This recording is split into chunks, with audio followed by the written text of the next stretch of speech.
June 14th, 1944, Camp Hearn, Texas. 50 German women stood barefoot on cold concrete, stripped to their undergarments, herded into a windowless room with drains in the floor and nozzles jutting from the ceiling. The air was damp and heavy. Water dripped somewhere in the darkness. Every sound echoed against bare walls like whispers in a tomb. One woman clutched her neighbor's arms so tightly her knuckles turned white. Another whispered a prayer in German, her voice shaking with each word. They had been told what happened to prisoners in enemy camps. They had been warned about showers that weren't really showers. The warnings had been specific, detailed, impossible to forget. Gas chambers disguised as bathing facilities. Death dressed up as hygiene. Terror wrapped in the promise of cleanliness. When the pipes groaned to life above their heads, several women screamed. Others began to sob, their bodies shaking with fear they could no longer contain. But instead of poison gas, clear water sprayed down, warm and clean and ordinary. Just water, nothing more, nothing less.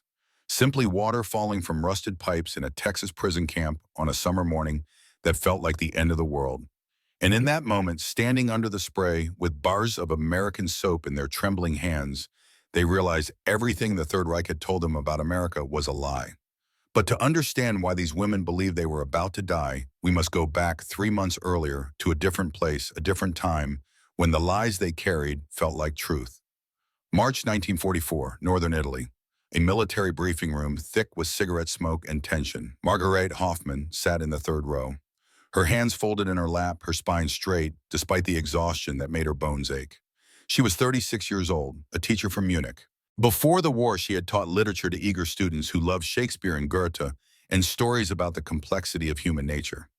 She had believed in the power of words to reveal truth, to illuminate the shadows of the human heart, to bridge the distances between people. But that was before 1936, when literature classes became propaganda classes. Before she stood in front of 8-year-old children and taught them that Americans were cruel, that Jews were subhuman, that the Fuhrer was building a glorious future worth any sacrifice. She didn't believe all of it, not really, not in the quiet hours when she lay awake at night, staring at the ceiling. But she taught it anyway because silence was survival, because questioning was death, because in the new Germany, truth was whatever the party said it was. Now in this briefing room in Italy, she was about to learn what the party said about capture. The Nazi propaganda officer stood at the front of the room, tall and severe, in his perfectly pressed uniform. His voice was cold and precise as he addressed the assembled women. There were 53 of them, nurses, radio operators, clerks, administrators, women who had volunteered to serve the Reich in various capacities, women who believed they were contributing to something greater than themselves, something that would justify the sacrifices being demanded of them daily. The officer's words cut through the smoke like a blade through silk. If you are captured, the Americans expect no mercy. They will torture you. They will humiliate you. They will kill you in ways designed to break your spirit before your body gives out. The Americans are savage beneath their civilized veneer. They are controlled by Jewish interests that seek the destruction of European culture. They hate you for your purity, for your dedication, for everything you represent. If captured, you must resist. You must maintain your dignity. You must never forget who you are and what you fight for. The officer paused, letting his words sink into the silence. Then he added something that made several women gasp. They have camps, he said, special facilities designed to look like ordinary prisons. But in these camps, they conduct experiments. They have rooms that appear to be showers, but when the doors lock and the pipes engage, it is not water that falls. It is gas. You will die choking, clawing at your throat, watching your comrades suffer the same fate. This is American mercy. This is what awaits you if you are captured. Margaret felt ice settle in her stomach. She glanced around the room at the other women's faces. Some were pale with fear. Others looked defiant, angry, ready to die rather than submit to such horror. In the seat beside her sat Frieda Koch, 22 years old, a radio operator from Berlin, young and beautiful with sharp features and sharper eyes. Her blonde hair was pulled back in a severe bun. Her posture radiated conviction. Frieda was a true believer in a way that Margaret had never quite managed to be. She wore her brother's Iron Cross pinned inside her uniform jacket close to her heart. Klaus Koch had frozen to death at Stalingrad, and Frida carried that death like a sacred burden. Her brother had died believing in the Reich's mission. She would honor that belief with every breath she took. After the briefing ended, the women filed out in silence. Margaret found herself walking beside Frida in the corridor outside. For a long moment, neither spoke.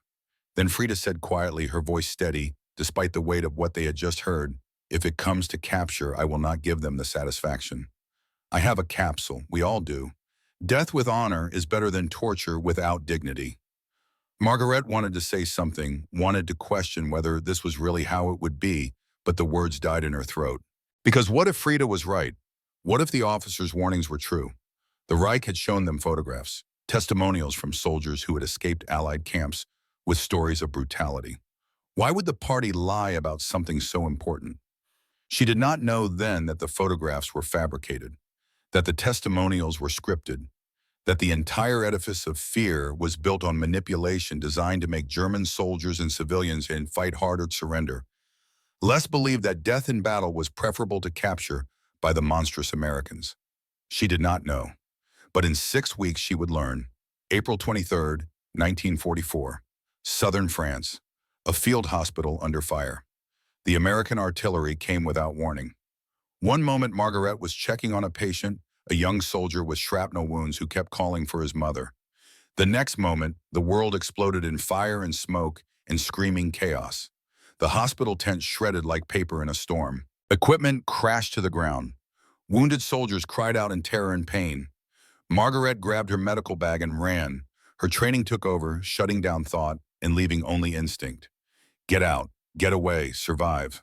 But as she stumbled through the smoke, her eyes streaming from the acrid fumes, she saw something that made her freeze despite every survival instinct screaming at her to keep moving. A wounded German soldier, barely 19 years old, lay on the ground with blood pouring from his leg. His face was white with shock and pain. He was trying to drag himself toward cover, but his strength was failing. American voices shouted in English, somewhere close by, maybe 200 yards away, and closing fast. In minutes, maybe seconds, they would be here. Margaret had a choice: save herself or stay with the boy. Logic dictated she run. Survival demanded she abandon him. The party would say saving herself to fight another day was the correct decision. But when she looked at that boy's face, she saw her son Thomas. 18 years old when she last saw him, sent to fight on the Eastern Front. With fear in his eyes, he tried to hide. This boy had the same fear, the same youth cut short by war, the same desperate need for someone to care whether he lived or died. She stayed. She knelt beside him and used her belt as a tourniquet on his leg, working with steady hands, even as her heart hammered against her ribs. The boy looked up at her with eyes that held gratitude and terror in equal measure. She whispered reassurances she did not believe. "It will be all right. Help is coming. You will survive this." 5 minutes later, American soldiers surrounded them. Margaret's hand went instinctively to the hidden pocket in her uniform lining where the cyanide capsule was sewn. Her fingers found the small pill, smooth and cold against her skin. This was the moment. This was when she was supposed to take it to die with honor rather than submit to torture. But her hand was shaking so badly she couldn't get the capsule out. Her fingers fumbled uselessly at the stitching. Sweat poured down her face. The American sergeant stepped closer, his rifle pointed at her chest, and she closed her eyes, waiting for the bullet that would end her life before the torture could begin. Instead, she heard 6 words in broken German. Wasser. Keine Angst. Wir helfen. Water. Don't be afraid. We will help. Margaret opened her eyes. The American sergeant, barely 25 years old with a sunburned face and kind eyes, was holding out his canteen. Not pointing his rifle, not threatening, offering water. Behind him, an American medic was already kneeling beside the wounded boy, opening his aid kit, preparing to treat the injury Margaret had tried to stabilize. She did not understand.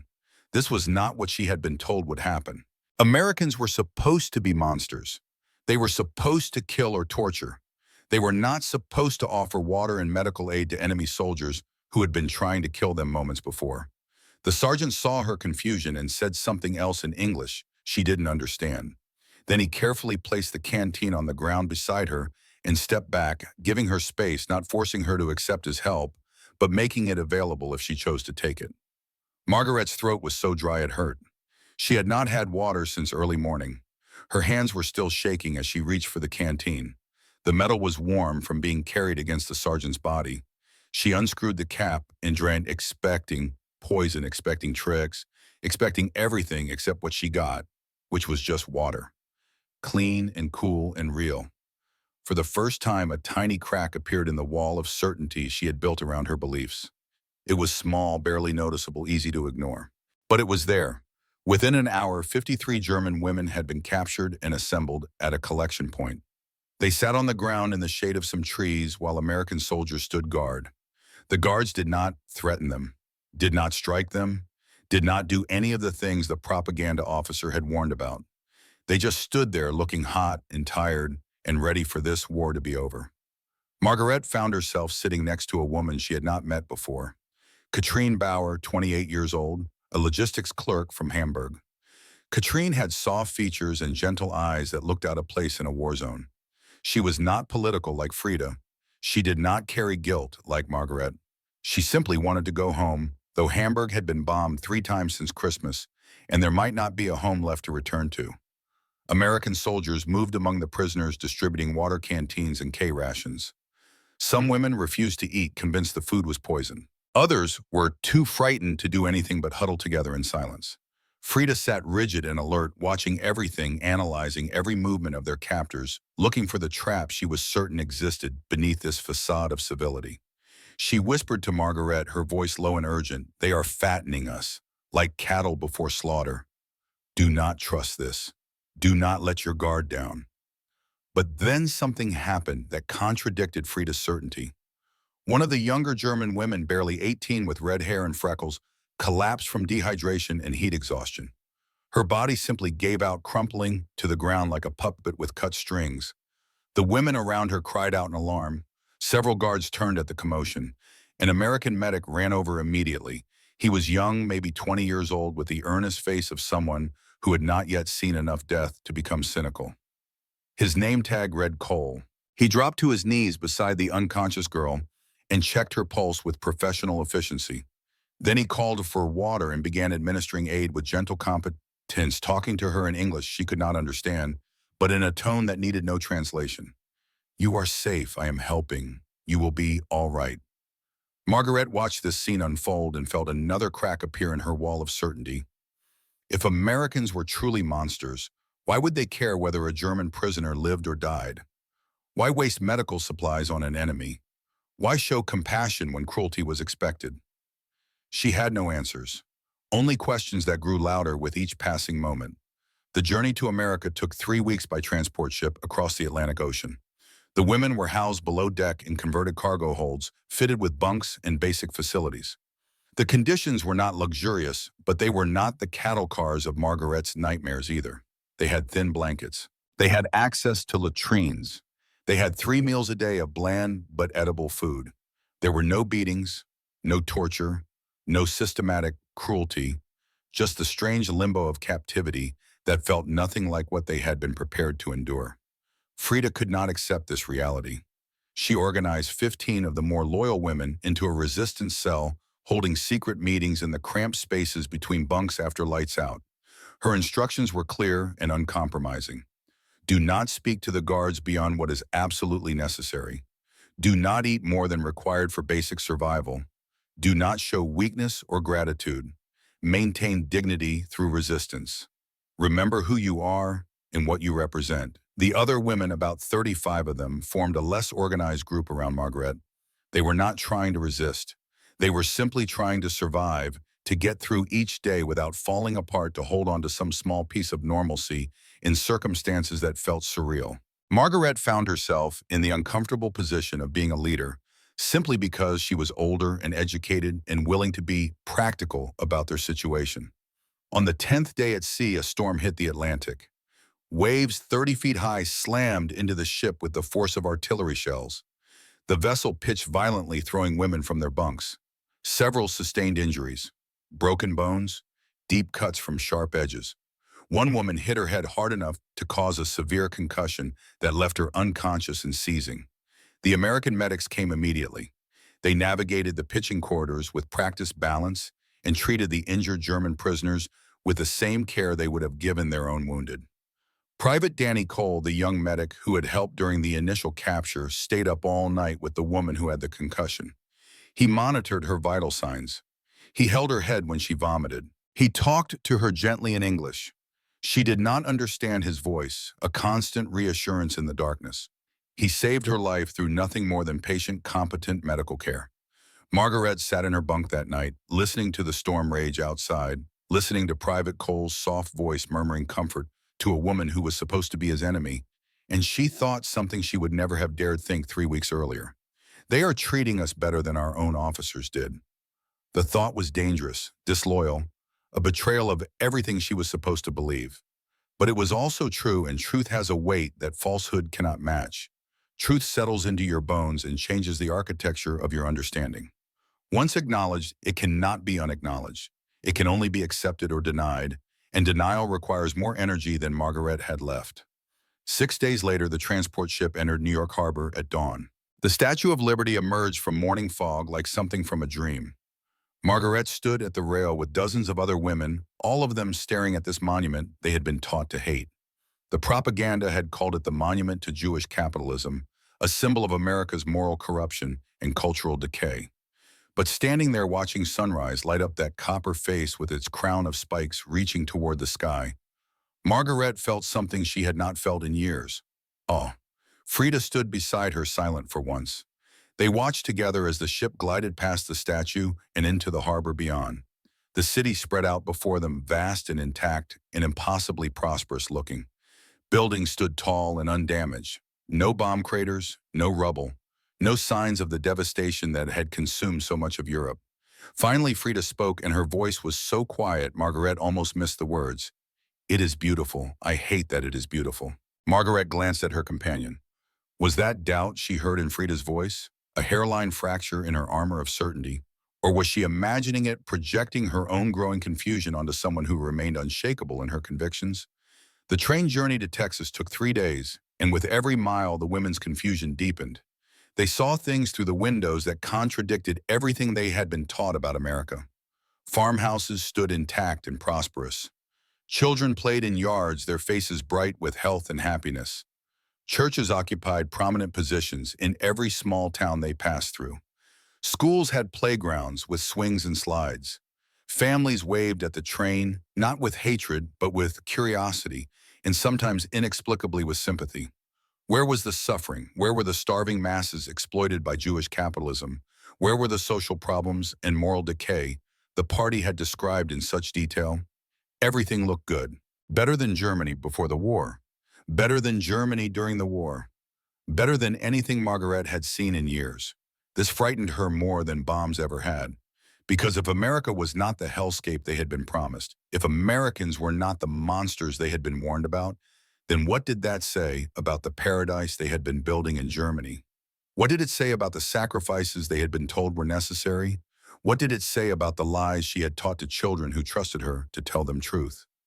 Frida kept a secret diary, a small notebook hidden in her uniform. Years later, when it was discovered in an archive in Berlin, historians would read entries that revealed the psychological journey of a true believer confronting cognitive dissonance. One entry from this train journey would become particularly famous. May 20th. We passed through farmland today. I saw American children playing baseball in a field beside the tracks. They looked normal, happy, well-fed. I do not understand. Where is the suffering the party told us about? Where are the starving masses? Everything looks good, better than Germany before the war. This frightens me more than bombs ever did, because if they lied about this, what else did they lie about? And if my brother Klaus died for lies, then what was the point of his death?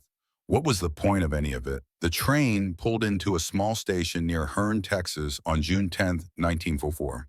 The women stepped onto the platform into heat unlike anything they had ever experienced. Texas summer hit them like a physical force.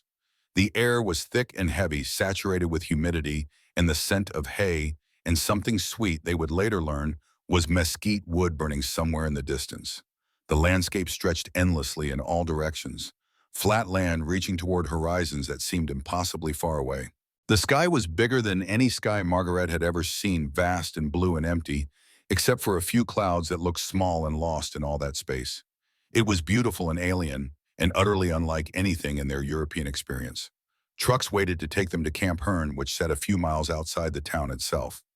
As they drove through Hearn's main street, the women stared out the back of the trucks at this small Texas town that would become the backdrop for their transformation. Population 4,000. One main street with shops and a hardware store and a diner. People going about their lives glancing at the trucks with curiosity but without obvious hatred. Just ordinary Americans living ordinary lives in a place that felt like it existed outside of time, untouched by the war that was consuming the rest of the world. Camp Hearn itself was unlike anything the women had expected. Instead of a grim prison with execution yards and torture facilities, they found rows of white-painted wooden barracks arranged in neat lines. Beyond the barracks were vegetable gardens, a mess hall, and even a small chapel. There was barbed wire, yes, and guard towers, but the overall impression was of order and basic decency rather than deliberate cruelty. They did not know what to make of this. It contradicted their expectations so thoroughly that many simply shut down, unable to process the dissonance between what they had been taught to expect and what they were actually experiencing. That first night, after evening roll call and a meal of white bread and vegetable soup that some women ate and some refused to touch, they were assigned to barracks. 20 women per building. Margaret found herself chosen as barracks leader, partly because of her age and education, partly because the other women sensed in her something steady they could anchor themselves to. Frida challenged this appointment, immediately arguing that Margaret was too willing to cooperate with their captors, too quick to accept their situation instead of resisting it. A tense confrontation developed between the two groups, the resistors led by Frida and the pragmatists gravitating toward Margaret. Late that night, unable to sleep, despite exhaustion, several women gathered at the far end of the barracks to talk in whispers that would not wake those who had finally managed to find rest. Margaret was there, and Frida and Katrine and a few others. An older woman named Lotte, 45 years old, a former teacher from Stuttgart, who had lost her husband and home to bombing, spoke with the blunt honesty of someone who had nothing left to lose. "We should observe and adapt," she said. "Resistance for its own sake is pointless. We need to understand this place before we decide how to respond to it." Frida's response was sharp and immediate. "We should resist and never forget who we are. The moment we start cooperating is the moment we betray everything we claim to believe in." Katrine, practical and tired and just wanting to survive, said quietly, "I do not care about betraying beliefs. I care about seeing my family again. If that means cooperating, then I will cooperate." The argument might have continued, might have split the barracks into hostile camps. But at that moment, one of the guards walked past on patrol. They all fell silent, listening to his footsteps fade into the distance. When he was gone, the moment had passed. They returned to their bunks without resolution, each woman left to wrestle with her own conscience in the darkness. Margaret lay awake for hours, staring at the ceiling and thinking about everything that had happened in the weeks since her capture. The American sergeant who offered water, the medic who saved a German girl's life during the storm, Private Cole staying up all night with a woman who was supposed to be his enemy, the farm children waving at their train, the statue in the harbor, the town of Hearn with its ordinary people living ordinary lives. None of it matched what she had been taught. None of it fit the narrative she had built her understanding on. And if that narrative was false, then what else was false? What other lies had she believed and repeated and taught to innocent children? The questions spiraled through her mind, without answers, building toward a reckoning she could sense approaching, but could not yet see clearly. She did not know that the reckoning would come in 4 days in a concrete shower room, in a moment of terror that would shatter every remaining certainty she carried. But as she finally drifted toward exhausted sleep, she heard the announcement being made for the following morning. All prisoners would receive medical examinations and clean uniforms. First, they would be required to shower. The word hung in the darkness. Shower. And suddenly Margaret was wide awake again, her heart pounding, all thoughts of sleep abandoned, because she knew what showers meant in camps. The propaganda officer had been very clear about that. Showers were not about getting clean. Showers were about dying efficiently while believing you were about to get clean. She heard other women stirring in their bunks, the same realization hitting them like ice water. Whispers spread through the darkness. Fear rippled from bunk to bunk. By morning, every woman in Camp Hearn would know that in 4 days, they would be taken to a shower facility. And despite everything they had experienced that contradicted their expectations, despite all the small kindnesses and strange mercies, the fear of that propaganda officer's warning remained lodged deep in their minds like shrapnel that could not be extracted. They would have 4 days to prepare for what they believed would be their execution. 4 days to say goodbye to hope. 4 days to make peace with death. They did not know that instead of death, they would find soap. Just soap, simple, ordinary American soap, and that this soap would change everything. The day after the showers, June 15th, the women were assigned work details. The camp commander, Captain James Morgan, stood before them at morning roll call and announced the assignments through his translator, Corporal Friedrich Weber. The women would work in gardens, in the laundry, in the sewing room. They would be paid a small wage in camp scrip that could be used at the canteen for cigarettes, or candy, or writing paper. The work was not optional, but neither was it designed to break them. It was simply work. Margaret was assigned to the garden crew. She had not touched soil in years, not since before the war when she kept a small plot behind her house in Munich where she grew tomatoes and herbs.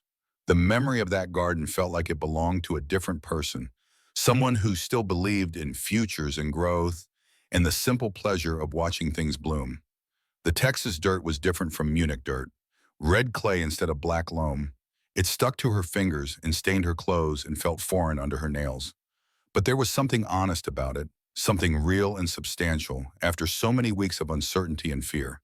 She was given a small plot and instructions to plant tomatoes with 5 other women. The guard supervising them was Sergeant Bill Crawford, 42 years old, from Oklahoma. Crawford was not a kind man. He had lost his farm in the Dust Bowl, lost his savings in the Depression, lost his youngest son to polio 3 years back. The war had given him a job when he had nothing left, but it had not given him back his optimism or his faith in humanity. He looked at the German prisoners and saw people who were eating regular meals while American families rationed everything. He saw people who had started a war that killed his nephew at Normandy. He saw the enemy, and he did not hide his resentment. "Don't get comfortable, Krauts," he said, standing over them as they knelt in the dirt. "You're here because we're better than you, not because we like you. Do your work and keep your mouth shut." Margaret ignored him. She had heard worse. She focused on the seedlings in front of her small tomato plants with tender stems that bent easily in the wind. One of them had broken during transport from the greenhouse. The stem was cracked but not severed. Without thinking, Margaret searched for materials to splint it. She found a small stick and some twine, and she carefully bound the broken stem supporting it so the plant could continue to grow despite its injury. Fritz Weber watched this from a few feet away. He was assigned to supervise this work detail, to translate if necessary, and to maintain order. But what caught his attention was not potential trouble. It was the careful, almost tender way Margaret tended to that broken plant, the concentration on her face, the deliberate gentleness of her hands. "You are good at fixing broken things," he said in German. Margaret looked up surprised. She had not realized anyone was watching. She met Fritz's eyes and saw something there she had not expected. Understanding, maybe. Or recognition. This man with a German name and an American uniform, caught between 2 identities, 2 loyalties, 2 versions of what it meant to be human. "I have had practice breaking them first, Corporal," she replied quietly. "Now I am trying to learn how to fix what I have broken." The statement hung in the air between them. Fritz nodded slowly, and something passed between them in that moment. An acknowledgement of complexity, an admission that the world was not as simple as either side's propaganda claimed. Then Fritz moved on to check on the other workers, and Margaret returned to her plants, but the conversation stayed with her like a seed planted in fertile ground. In the laundry room, Frida was washing American uniforms. The irony was not lost on her. She stood at a large sink filled with hot water and lye soap, scrubbing the clothes of the men who held her captive. Her hands were red and raw from the harsh soap. Steam rose around her face, making her sweat despite the industrial fans that pushed hot air through the room. She deliberately put one uniform shirt into water that was too hot. The fabric shrank noticeably. It was a small act of sabotage, petty and meaningless, but it was all she had left. All the grand gestures of resistance she had imagined were impossible here. There were no heroic escapes, no dramatic confrontations, no opportunities to die bravely for a cause. There was only daily work and daily choices about whether to cooperate or resist in tiny inconsequential ways. The other women in the laundry room noticed. One of them, an older woman named Lotte, who had been a teacher before the war, approached Frida during their break. "What are you doing, child?" Lotte asked, her voice low. "Resisting," Frida replied. "Resisting what? Their soap, their food, their mercy. Yes, because it is a trick." Lotte sighed. She sat down on a wooden bench near the windows and gestured for Frida to join her. After a moment's hesitation, Frida did. "I lost everything in Stuttgart," Lotte said, staring out the window at the Texas landscape. "My husband, my home, my city. Everything I built in 50 years gone in one night of bombing. I have nothing left to lose, which means I can afford to see things clearly. And what I see here is not a trick, it is policy. These Americans are following their rules, their laws, their principles. They treat us decently, not because they like us, but because that is who they have decided to be." Frida shook her head. "If we accept their kindness, we betray everything we claim to believe in." Or perhaps, Lotte replied gently, everything we believed in was the betrayal. Perhaps we were the ones who were tricked, and this kindness is the truth we could not see because we were looking through the wrong lens. Frida had no answer. She stood and returned to her work, but Lotte's words followed her like ghosts. The days became weeks. June turned into July, and the routines of camp life established themselves with surprising speed. Morning roll call at 7, breakfast at 7:30. Work assignments from 8 to noon, then again from 2 to 5. Meals that were plain but adequate. Evenings free for reading, talking, walking the perimeter of the camp within the boundaries allowed to them. It was not freedom, but it was not the nightmare they had been promised either. It was something stranger and harder to define. A kind of suspended existence where they were neither fully prisoners nor fully people, but something in between. In mid-July, a mail call was announced. The Red Cross had managed to arrange for letters to be forwarded from Europe, though the process was slow and unreliable. Most women received nothing. Communication lines were cut, families were displaced, entire cities had been evacuated or destroyed. But a few letters made it through. Margaret received one. The envelope was worn and dirty, postmarked 4 months earlier in March. Her hands shook as she opened it. The return address was not in her daughter's handwriting or her son's. It was from a neighbor, Frau Schmidt, a woman Margaret had known for 20 years. She read the letter standing in the shade of the barracks, and with each line something inside her died. "Dear Margaret, I am sorry to be the one to tell you this news. Your husband Ernst was killed in an air raid in February. The house was destroyed. He did not suffer. Your daughter Lisa, there was an accident at the munitions factory where she worked. An explosion on March 7th. She and 17 other girls. I am so sorry, Margaret. Your son Thomas was reported killed on the Eastern Front in January near Stalingrad. Your mother passed away from pneumonia in December. Margaret, your family is gone. Your home is gone. Munich is 70% destroyed. Everything is ash and rubble. The Fuhrer promises victory, but we are starving. Children beg for food. Oh, the elderly freeze in winter. I do not know if you will ever read this. I do not know if you are alive. But if you are, don't come home. There is nothing left here." Margaret read the letter 3 times. Then she folded it carefully and put it in her pocket. She walked to the edge of the camp to a spot where she could see the garden she had been tending. The tomato plants were thriving now, growing tall and strong. The one she had splinted was doing better than some of the others, its broken stem healed and producing fruit. She sat down on the ground and stared at nothing. For 3 hours she did not move, did not cry, did not speak. Just sat there while her mind tried to process a loss too large to comprehend. Everything she had believed in, everyone she had loved, all of it gone. Dead for a lie. Dead believing America was the enemy when the real enemy had been the regime they served. Katrine found her at sunset. She read the letter without asking permission, and then she sat down beside Margaret and held her like a mother would hold a child, even though Margaret was older. They sat together as the sky turned from blue to orange to purple to black. And finally, as stars appeared overhead, Margaret began to weep. 36 years of German stoicism shattered. 36 years of holding herself together broke apart.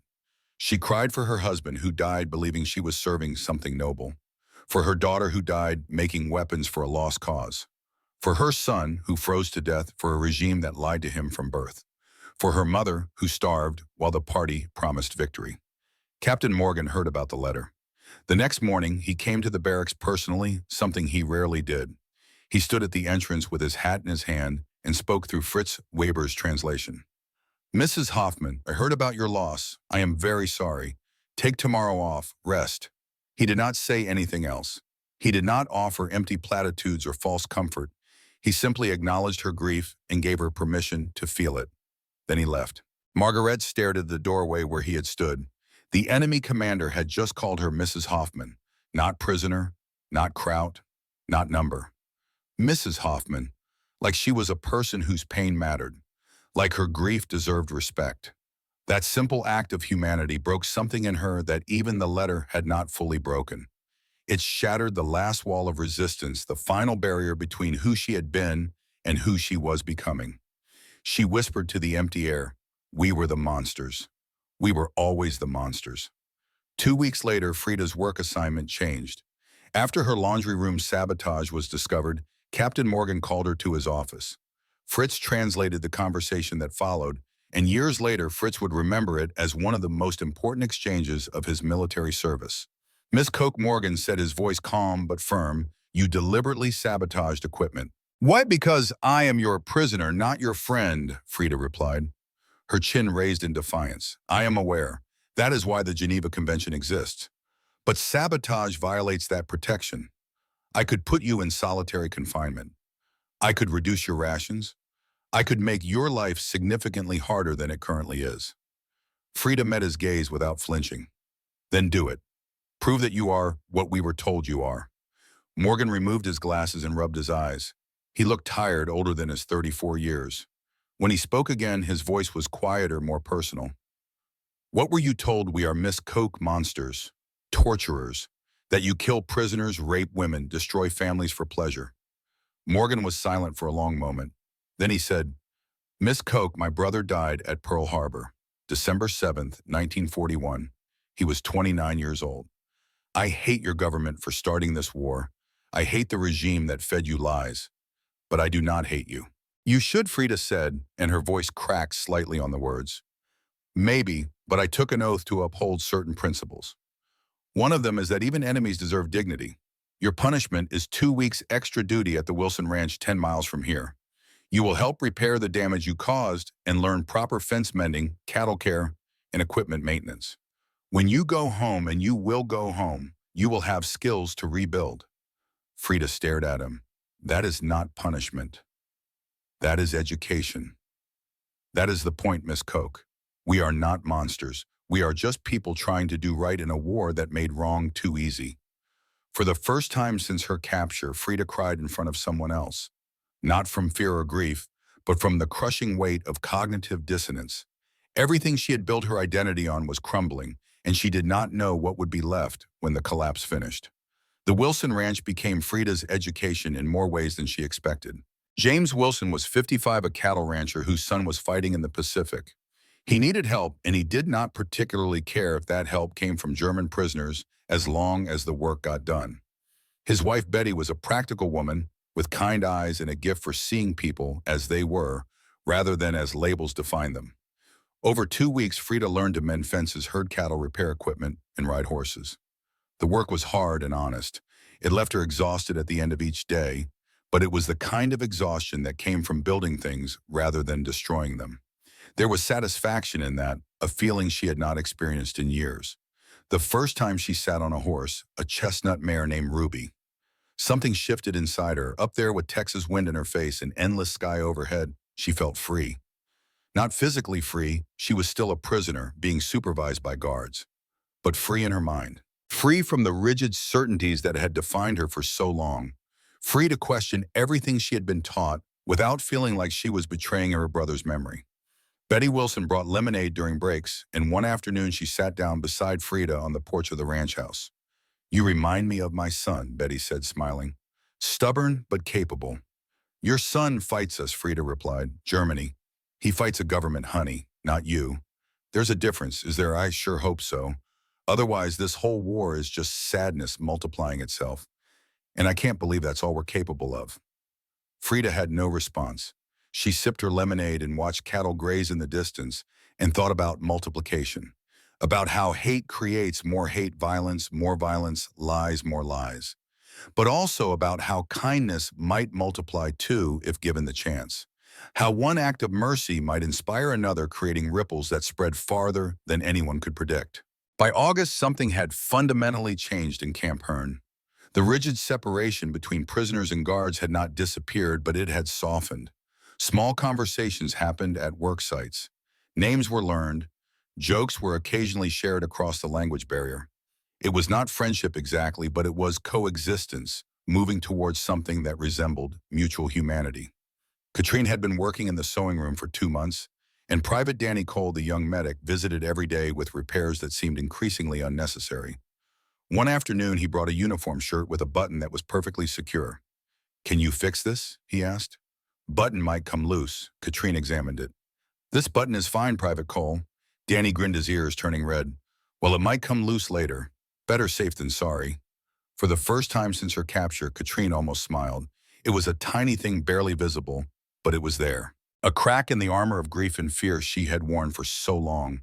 She took the shirt and added it to her pile, and Danny lingered by her workstation trying to think of something else to say. "Your German is getting better," Katrine said finally. "I have a good teacher. Fritz has been helping me.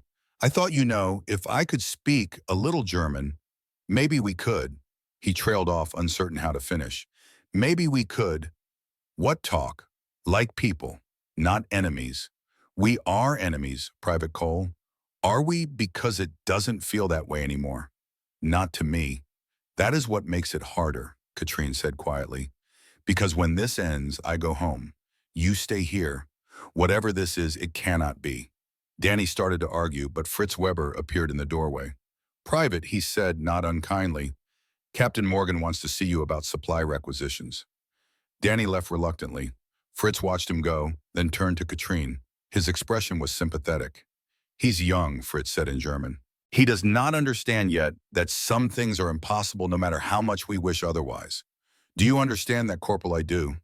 Because I am caught between two worlds myself. German blood, American heart. Neither side fully trusts me, and neither side is fully wrong not to.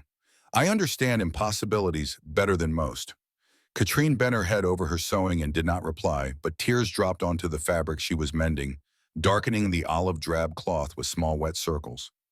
As autumn approached, news from Europe grew darker. Germany was in full retreat on every front. Cities were falling.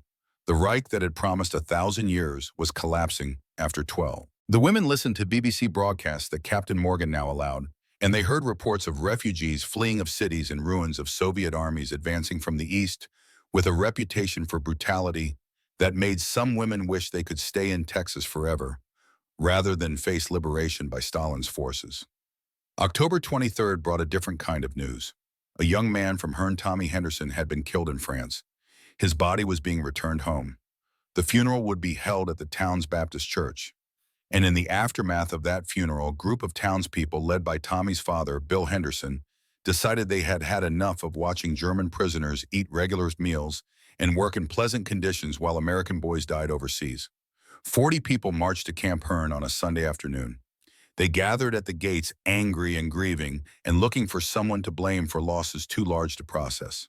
Bill Henderson stood at the front, a man in his 50s, with the weathered face of someone who had worked hard all his life and who now had to bury his only son. Captain Morgan came out alone to meet them. He did not bring guards with rifles. He did not hide behind military authority. He simply walked out to the gate and stood there, one man facing 40, and waited for them to speak. "My boy is dead because of them," Henderson said, pointing at the barracks where women could be seen watching from windows.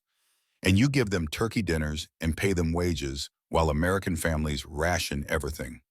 The crowd murmured agreement. The anger was palpable, dangerous, on the edge of becoming something violent.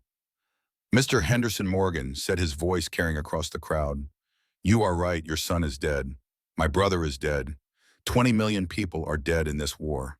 Maybe more. I cannot bring any of them back. But I took an oath. not to make you feel better, not to satisfy vengeance. An oath to uphold the laws of this country, even when it is hard, especially when it is hard. These women are prisoners of war under Geneva Convention. They get basic food, basic shelter, basic dignity, not because they deserve it, not because I like them, but because that is what separates us from the Nazis. You want to know what makes America different from Hitler's Wehrmacht? This, right here, the fact that even when we are angry, even when we are grieving, we do not become the monsters we are fighting. Your son died fighting for that principle, Mr. Henderson. Do not let his death be meaningless by abandoning it now. The silence that followed was profound. Henderson's face worked as he struggled with emotions too large for words. Finally, he said, his voice breaking, "I just need someone to blame." "I know," Morgan replied. "God, I know. But it cannot be them. Because if we treat them like animals, we become what we hate." The crowd dispersed slowly, not satisfied, but no longer violent. Betty Wilson, who had come to town for church and stayed when she heard about the march, stepped forward. She looked at Henderson with compassion. "Captain Morgan is right, Bill. One of those women helped birth my calf last month. Saved its life, maybe saved mine too when I was having a bad day. And she just listened. They are just people. Hurt, scared people like the rest of us." Henderson nodded once, then walked away, his shoulders bowed under grief too heavy to carry alone. That night, the women of Camp Hearn collectively wrote a letter to Captain Morgan. Fritz translated it from German to English. It thanked him for his courage in defending them against his own people. It acknowledged that they did not deserve his protection, but were grateful for it anyway. It promised that when they returned to Germany, they would tell the truth about how they were treated, about American principles upheld even in wartime, about mercy shown when cruelty would have been easier. Morgan read the letter in his office after lights out. He sat at his desk with only a small lamp for illumination, and for the first time in years he cried, not from grief but from relief. Relief that his principles had been tested and had held. Relief that he had not become the thing he fought against. Relief that even in war it was possible to remain human. December came to Camp Hearn with a cold that was mild by German standards, but shocking to women who had grown accustomed to Texas heat. Captain Morgan announced that there would be a Christmas celebration. Guards had pooled their rations to prepare a feast. The mess hall would be decorated. There would be music and a small tree. The women spent a week preparing. They made decorations from whatever materials they could find. Paper stars folded from old letters and magazines. Garlands fashioned from twine and bits of colored fabric. Margaret taught others how to create ornaments, and in the process of making these small, beautiful things, something healed in her. Not completely, never completely, but enough to let light back into places that had been dark since July. Christmas Eve arrived with clear skies and temperatures that dropped just enough to feel seasonal. The mess hall had been transformed. Candles flickered on tables. A small tree stood in the corner, decorated with homemade ornaments and bits of tinsel that guards had somehow acquired. Long tables were set family style, and for one night the separation between prisoners and guards would be softened. Captain Morgan addressed the assembled group, both women and soldiers. "We are at war," he said simply. "That is reality. But tonight we are just people. People who miss home. People who want peace. So tonight we share what we have. Tomorrow we are soldiers and prisoners again. Tonight we are just humans." The meal was simple but abundant. Turkey and potatoes and vegetables from the garden Margaret had tended. Bread baked fresh that morning. Coffee, real coffee, strong and hot. The women ate slowly, savoring every bite, remembering Christmases before the war, when such meals were ordinary rather than extraordinary. After dinner, one of the guards produced a harmonica. Another had a guitar. They began to play Silent Night, the melody clear and pure in the warm room. And then, without planning or prompting, someone began to sing. Stille Nacht, Heilige Nacht. The German words rose from the prisoners' tables. More voices joined. And then the Americans began singing in English, the same melody carrying different words, and for 3 minutes, enemies sang together about peace on earth and goodwill toward men. Margaret sang with tears streaming down her face, and she was not alone. All around the room, women and men cried while they sang, releasing grief and hope in equal measure. Frida stood beside Margaret, and halfway through the second verse, she reached out and took Margaret's hand. The two women, former rivals, divided by different responses to their captivity, stood together, united by something larger than their disagreements. When the song ended, no one spoke. The silence was sacred, heavy with recognition of what had just occurred. They had been enemies. They had fought a war against each other. But in that moment, singing about peace, they had been simply human beings, longing for the same things: home safety, an end to suffering. Outside, after the celebration had wound down and people were drifting back to barracks or guard posts, Katrine stood looking at stars in the clear Texas sky. Danny Cole found her there. He stood beside her, not speaking, just sharing the moment. Finally, he said, "This is what I am fighting for." "Nights like this, I do not know what I have been fighting for anymore," Katrine replied. "I thought I did. But now everything is confusion. Maybe you have been fighting to survive. Maybe that is enough, is it?" "For tonight," Danny said gently, "it is more than enough." Inside, Margaret sat with Frida and several other women, and they talked about Christmases past, about traditions they remembered from childhood, about foods their mothers used to make, about churches they attended and songs they sang, and the way snow looked on Munich streets or Berlin parks or Hamburg harbors. They shared memories like gifts, offering pieces of themselves to each other, rebuilding community from the fragments of shattered lives. Later, as women prepared for bed, Frida approached Margareta in the darkness of the barracks. "I was wrong," she said simply. "About everything. We were all wrong about something," Margaret replied. "What do we do now?" "We survive. We remember. We do better." Frida nodded slowly. "Okay, I can try." They stood together in silence. Two women who had come to Texas as enemies of America, and each other who had expected death and found mercy, who had believed lies and discovered truth. Outside, a Texas moon lit the camp with silver light. Inside, 50 women slept more peacefully than they had since the war began. And in his office, Captain Morgan sat writing a letter to his wife. "Sarah, tonight I saw enemy soldiers sing with American soldiers. I think I finally understand what we are fighting for. Not conquest, not revenge, but the right for nights like this to be possible. The right for people to recognize each other's humanity even across the deepest divides. That is worth protecting. That is worth all of it." But Christmas, like all moments of grace in wartime, was temporary. The war continued, and ahead lay challenges that would test everything they had learned in that shower room, in those gardens, in that mess hall on Christmas Eve. The question was whether mercy once given and received could survive the harder test to come. May 7th, 1945. The announcement came over the camp loudspeakers in the late afternoon. Germany had surrendered unconditionally. The war in Europe was over. Captain Morgan assembled all prisoners in the main yard for the official statement. The sun beat down on their heads as they stood in formation, waiting for words that would change everything and nothing. "Ladies," Morgan said through Fritz's translation, "your country has surrendered. The war is done. You are safe now, safe." What a strange word to use after everything. Safe from what, safe for what? The women stood in silence, absorbing news that should have brought relief, but instead brought only confusion and a grief too complicated to name. This was not the dramatic moment of liberation they had imagined in the abstract. There were no celebrations, no cheers, no sense of an ending that felt final. Only a quiet announcement on a hot Texas afternoon, and then the instruction to return to barracks. Frida felt hollow, as if someone had scooped out her insides and left only a shell standing. The Reich, she had believed in the cause, her brother had died for the future, she had sacrificed everything to build, all of it was gone, erased, proven false by the simple fact of surrender.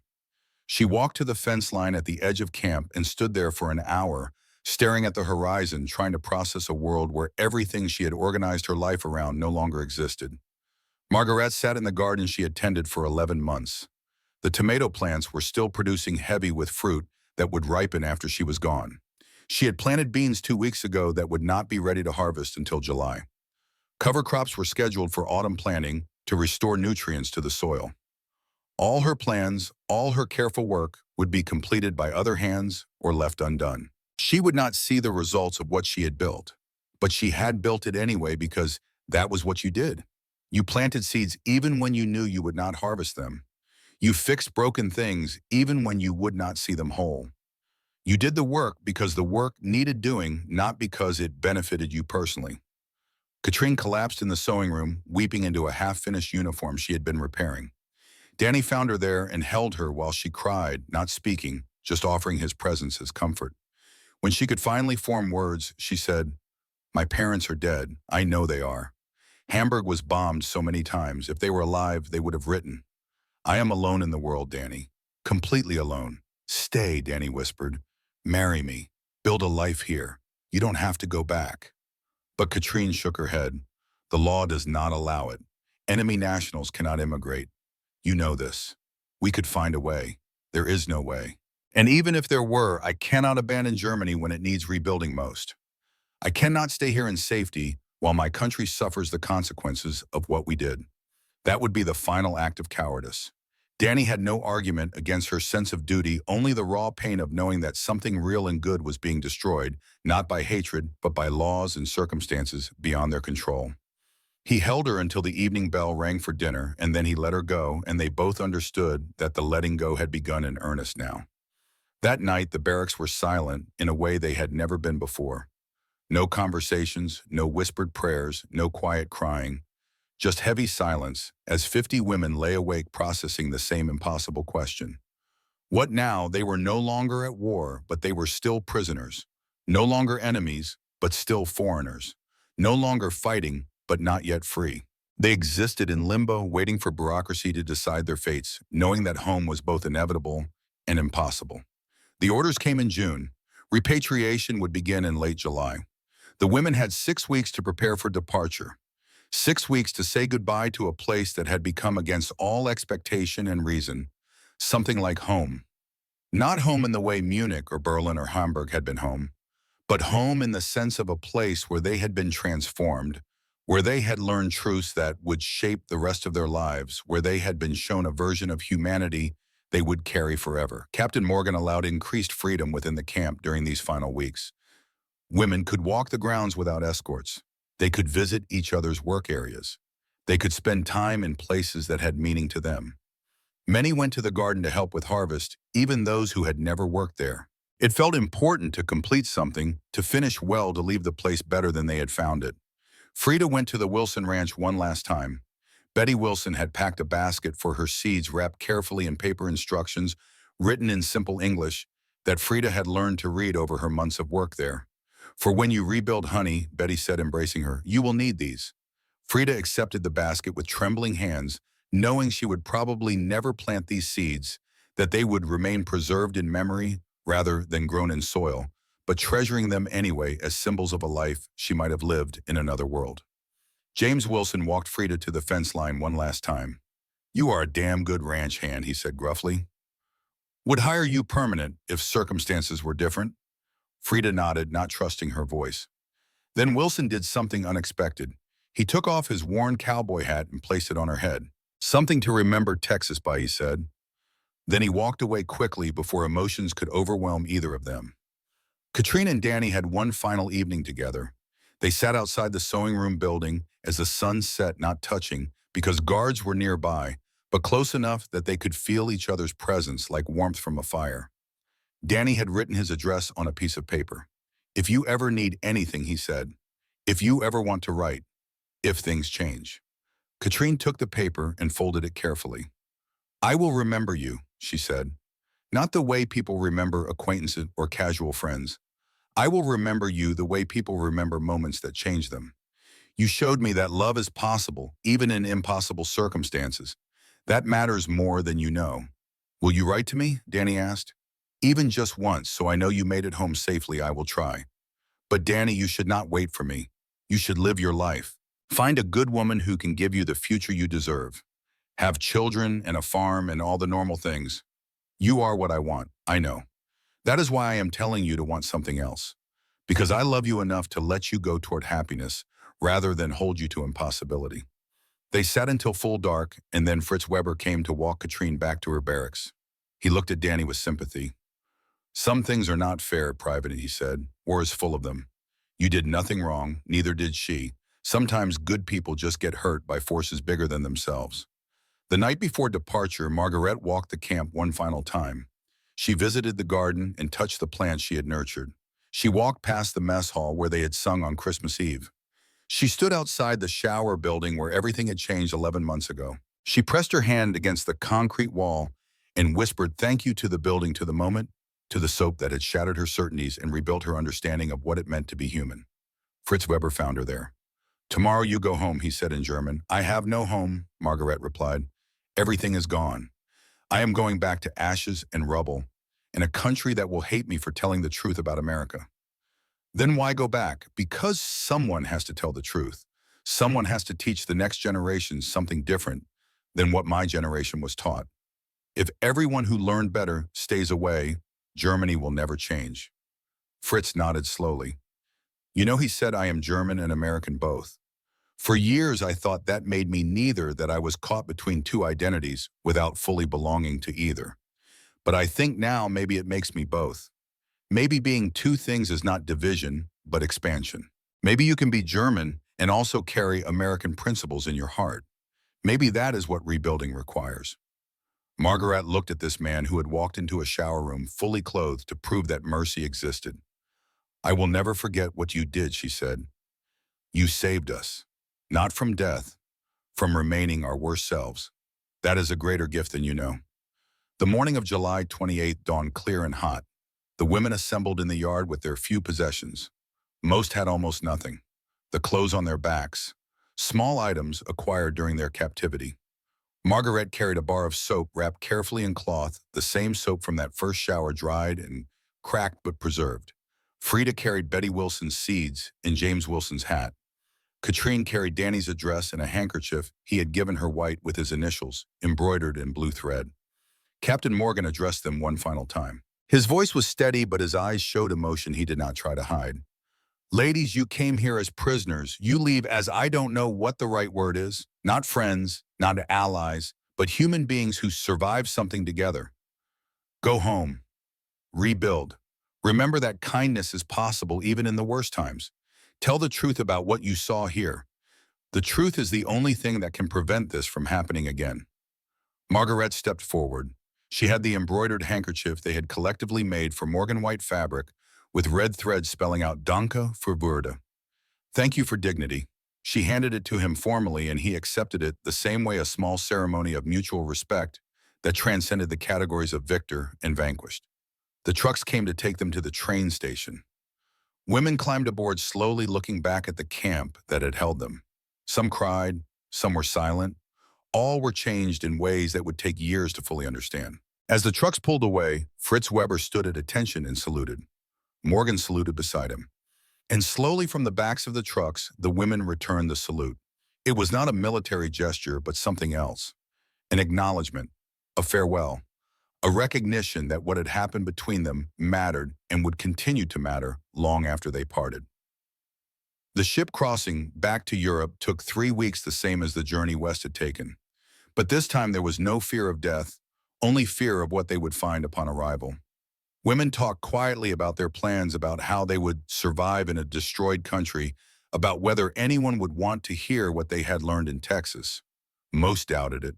Germany would be focused on survival, on rebuilding infrastructure, on processing the horror of what the Reich had done. There would be little space for nuanced stories about American mercy toward enemy prisoners. The narrative would be simpler. Germany lost. Germany suffered. America won. Complex truths about dignity and kindness would be unwelcome complications in a story people needed to keep simple to bear it at all. They arrived in Bremerhaven in late August 1945. The port was chaos. Refugees, displaced persons, returning soldiers, all mixing in crowds that had no order or organization. The women disembarked and stood on German soil for the first time in over a year, and what they saw made them understand that everything had changed more than they had imagined possible. Germany was destroyed, not damaged, not wounded, destroyed. Cities were rubble. Infrastructure was gone. People were skeletal with hunger. Children begged for food. Old people lay dying in the streets with no one to help them. The country they had left was unrecognizable in the wasteland they returned to. Margaret's journey to Munich took 5 days. Trains barely ran. Roads were impassable. She walked much of the way, joining streams of refugees, moving through a landscape that looked like the surface of the moon. When she finally reached Munich, she could not find her neighborhood. Not because she was lost, but because the neighborhood no longer existed. Everything was rubble. Her house, her school, her church, the park, where she used to take her children, all gone. Erased. as if the life she had lived there had been a dream. She stood in the ruins and felt nothing. Not grief, because grief required something to grieve for, and there was nothing here. Just absence. Just emptiness where a life used to be. She took the soap from her bag and placed it on a pile of rubble that might have been her home, a small monument to transformation. Then she walked away, heading for the Displaced Persons Center where she could register and try to find work. Frida's experience was similar but worse. Berlin was divided now between Soviet and Western sectors. Her neighborhood fell in the Soviet zone. Her mother was alive but aged 20 years in the time Frida had been gone. Her father had been arrested by Soviet authorities and disappeared, probably dead in a camp that was different from American camps in every way that mattered. The apartment where Frida had grown up was occupied by 3 other families, now strangers who had as much claim to the space as anyone. There was no privacy, no safety, no sense that life would ever be normal again. When Frida tried to tell her mother about Texas, about the ranch and the Wilsons and the kindness she had been shown, her mother waved it away. Do not speak nonsense, child. Americans are the victors and we are the defeated. Do not confuse their propaganda with reality. Frida did not argue. She unpacked Wilson's hat and placed it carefully in the one drawer she was allowed. She kept the seeds in her pocket, touching them sometimes, like a talisman, a reminder that another world existed even if she could not reach it. Katrine returned to Hamburg and found that both her parents had died in the firebombing of 1943. Their names were on a list at the Red Cross station. No bodies to bury, no graves to visit, just names on a list among thousands of other names. She was alone in the world, exactly as she had feared. For 3 days, she did not eat or sleep or move from the corner of the displaced persons shelter where she had been assigned a spot. She simply sat and stared at nothing, processing a loss too large to hold. On the 4th day, a nurse at the shelter approached her. We need help, the nurse said bluntly. Half our staff is dead or missing.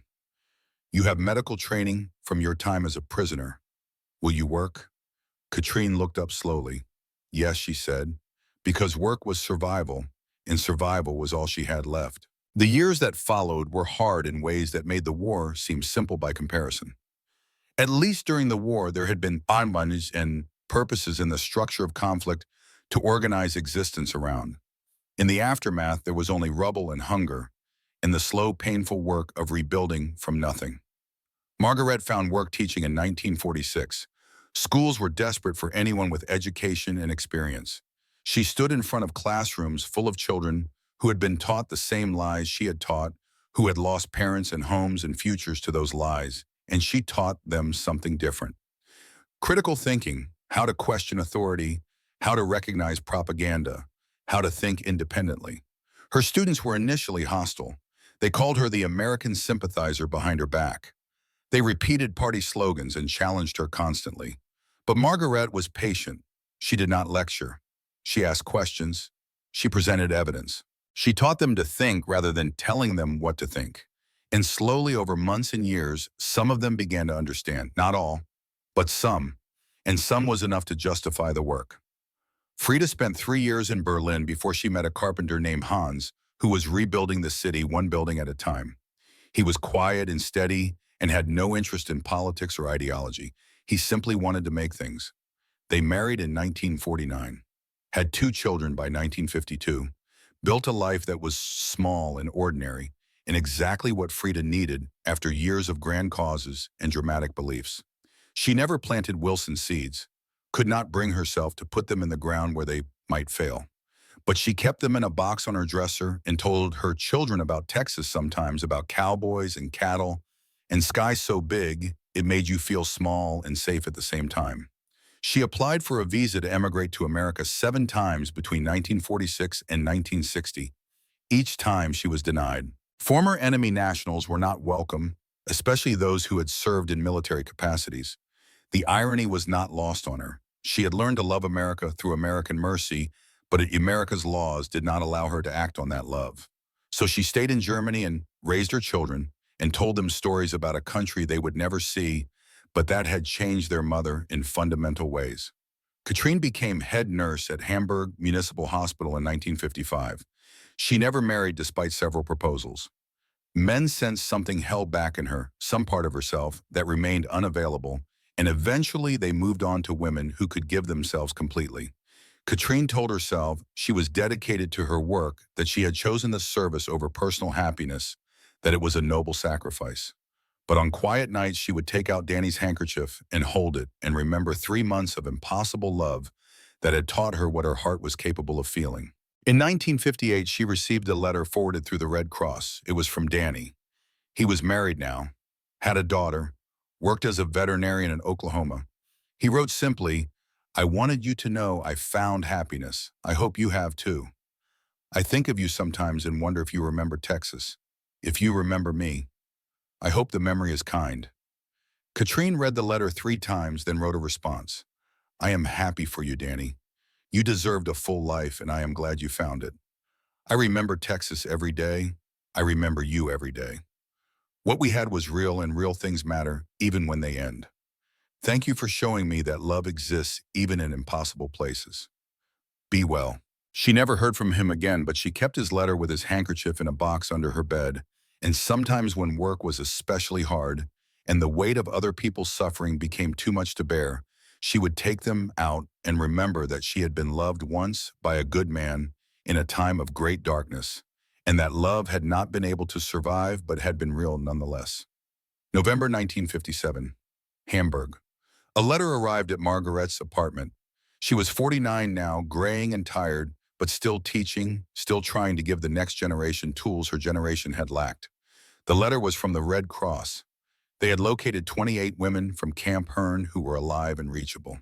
There would be a reunion, 3 days in Hamburg, a chance to remember together. Margaret sat with the letter for an hour, debating whether to go. It would be painful to see these women again, to remember everything they had shared and lost. But it would also be healing. To know she was not alone in her memories. To speak with people who understood what Texas had meant because they had experienced it themselves. She wrote back, "Yes, I will come." The reunion took place in a small hotel near the harbor. Women arrived throughout the afternoon of November 15th. They were older now, marked by 12 years of hard living, but when they saw each other, years fell away. Margaret and Frida embraced like sisters. Katrine arrived late, still in her hospital uniform, and 3 women surrounded her immediately with questions about her life. Lotte, the former teacher who had challenged Frida in the laundry room, had become a school principal. Elsa, who had almost taken cyanide on the ship, was a social worker helping displaced children. They gathered in a conference room that evening and simply looked at each other for a long moment. Then someone began to hum Stille Nacht, and the rest joined in, and by the second verse they were all crying. Not from sadness, but from recognition. From the relief of being with people who understood what they had been through and what it had meant. Margaret stood to speak. "I asked you here because I needed to know I was not alone in remembering, that it was real, that it mattered. People do not want to hear our stories. Germans do not want to hear that Americans were kind. It complicates the narrative of German victimhood. And Americans, well, it is just one small camp. One minor story in a huge war. But for us, it was everything. Because in that Texas camp, we learned that everything we had been taught was wrong. And that truth saved us. Not from death, but from remaining the people we had been." One by one, women shared their stories, what they had done since the war, how they had processed their experience, how it had changed them. A teacher who now focused on democracy education, a nurse who had dedicated her career to healing, a social worker who helped refugees, a librarian who fought censorship. Women who had taken the lessons of Texas and tried to plant them in German soil to grow something different from the seeds of mercy they had been given. A young German historian named Klaus Schneider had been invited to document the reunion. He took notes as women talked, recording oral histories that would eventually become a book published in 1959 titled Dignity Behind Barbed Wire. The book sold modestly in Germany, where its message was uncomfortable, but better in America, where it was seen as validation of American principles. Captain Morgan read it in his retirement and wrote to Margaret a letter that was forwarded through the publisher. "Dear Mrs. Hoffman, I read your account of Camp Hearn with great emotion. I had no idea our small acts of decency had such lasting impact. Fritz Weber and I often wondered what became of you all. Fritz passed away in 1956, but before he died, he told me that his time at the camp was when he felt most proud to be American. Not when we won battles, but when we treated defeated enemies as humans. I kept your handkerchief. It is framed on my wall.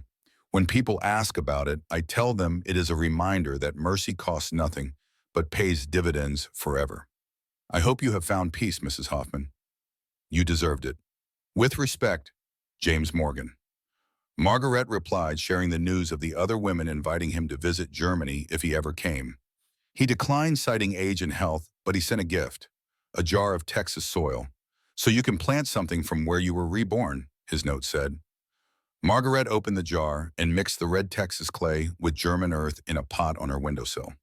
She planted tomato seeds, descendants of the plants she had tended 12 years earlier. They grew strong and produced fruit, and she gave them to her students with stories about transformation and truth and the power of simple mercy. The reunion lasted 3 days. On the final evening, the women created a memorial together.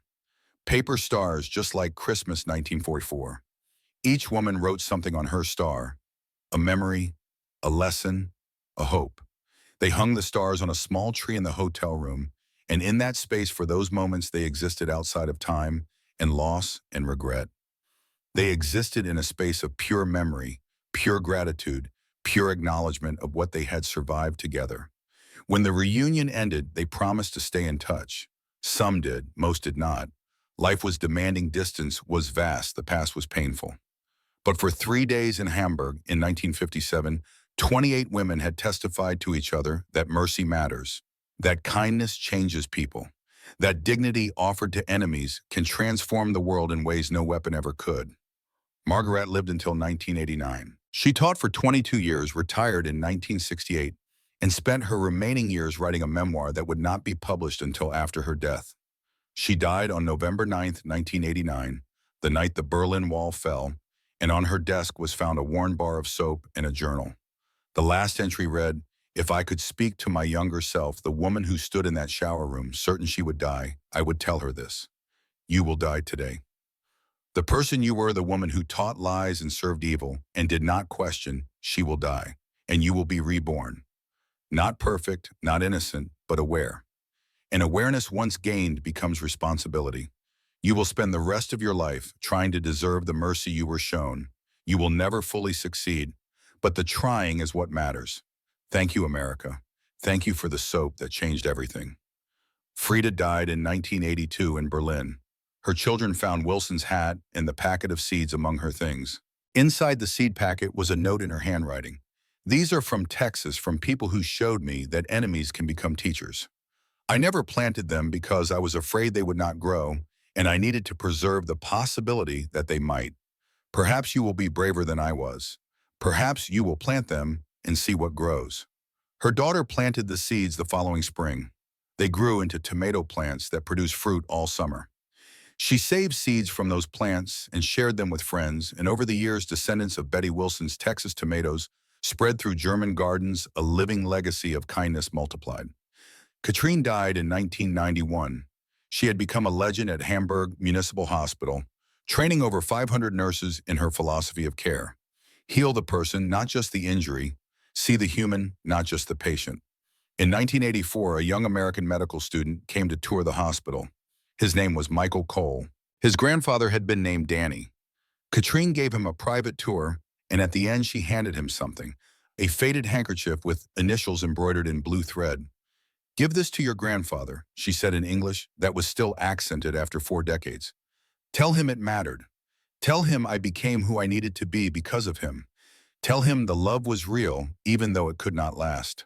Tell him thank you." The lessons of Camp Hearn rippled forward in ways that could not be measured, but were nonetheless real.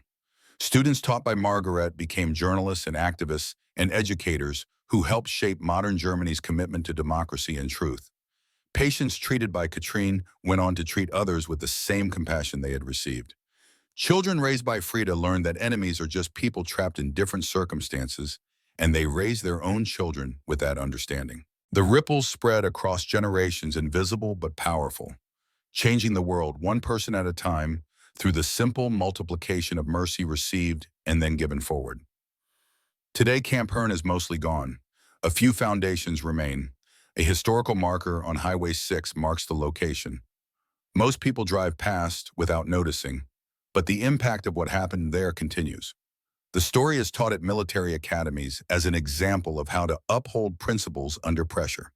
It appears in ethics courses as a case study in the power of consistent decency. It is cited in debates about immigration and integration as evidence that showing mercy to former enemies can transform them into future allies. The soap that changed everything was just soap. The showers were just showers. The meals were just meals. But in a context of expected cruelty, basic decency became revolutionary. In a world organized around hatred, simple kindness became subversive. In a time of war, treating enemies as humans became an act of radical faith in the possibility that people can change, that truth matters more than propaganda, that mercy is stronger than vengeance. This is what the greatest generation understood and what we must remember today. America's strength is not in our ability to destroy enemies. It is in our commitment to principles that matter even when they are costly. Dignity is not conditional on deserving. Mercy is not weakness. And the way we treat those we have power over defines us more than how we treat our equals. 50 women learned this in a Texas shower room in 1944. They carried that lesson back to Germany, implanted it in rubble, and it grew into something that helped rebuild a nation into an ally. The bars of soap they were given cost almost nothing. The meals they were fed were simple.